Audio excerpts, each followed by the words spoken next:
আমার আল্লাহ পাক ডাক দিয়া বলে হাবিব ইয়া রাসূলুল্লাহ নবী গো নবী গো নবী গো ও নবী নবী নবী গো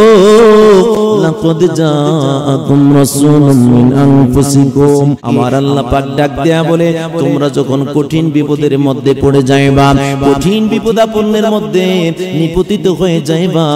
ওই কঠিন মুসিবতের সময় তোমাদের জন্য একজন রাসূল রেখেছি যেই রাসূল তোমাদের দুঃখের দিনে তোমাদের আপন হবে যেই রাসূল তোমাদের দুঃখের সময় আপন হবে বিপদ আপদের সময় রাসূলুল্লাহ তোমাকে বুকে জড়ায় নেবে আওয়াজ দেয়া বলুন ওই রাসূলের নাম কি রহমাতাল লিল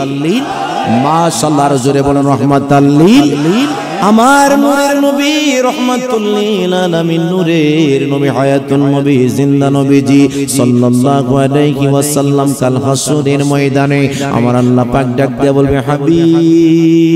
হাবিব ইয়া রাসূলুল্লাহ নবী গো নবী গো নবী গো আপনি জান্নাতের মধ্যে চলে যান আমার আল্লাহর হাবিব সরকারে মদিনা ডাক দিয়া বলবেন ইয়া রাসূলুল্লাহ নবী গো আপনি জান্নাতের মধ্যে চলে যান আমার আল্লাহর হাবিব ডাক দিয়া বলবে আল্লাহ আল্লাহ আল্লাহ আল্লাহ আল্লাহ আল্লাহ গো ও আল্লাহ আমি কেমনে জান্নাতের মধ্যে যাব এখনো তো আমার কোন উম্মত জান্নাতের মধ্যে যায় নাই আল্লাহ তুমি জেনে রাখো গো আমার কোন উম্মত যদি জান্নাতে না যায় আমি কোন উম্মতকে ছাড়া আমি নবী জান্নাতে পা বাড়াবো না আর জোরে বলুন আল্লাহু আকবার আমার কোন উম্মত ইয়া রাসূলুল্লাহ মারহাবা বলেন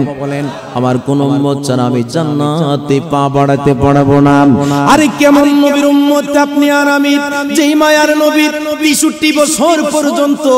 রওজা মুবারক পর্যন্ত কাঁদলেন হায়াতের দুনিয়ার হায়াতের বাজেটে যতদিন ছিলেন ততদিন পর্যন্ত তিনি দুনিয়ার জমিনে উম্মতি উম্মতি বলে কাঁদলেন ওনার রওজা মুবারকে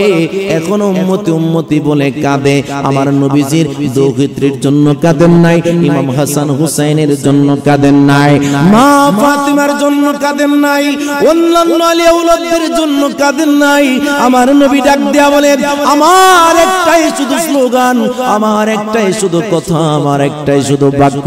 একটাই শুধু বাক্য সেটা হলো ইয়া হাবলি উম্মতি ইয়া হাবলি উম্মতি উচ্চ আওয়াজে বলেন না সুবহানাল্লাহ।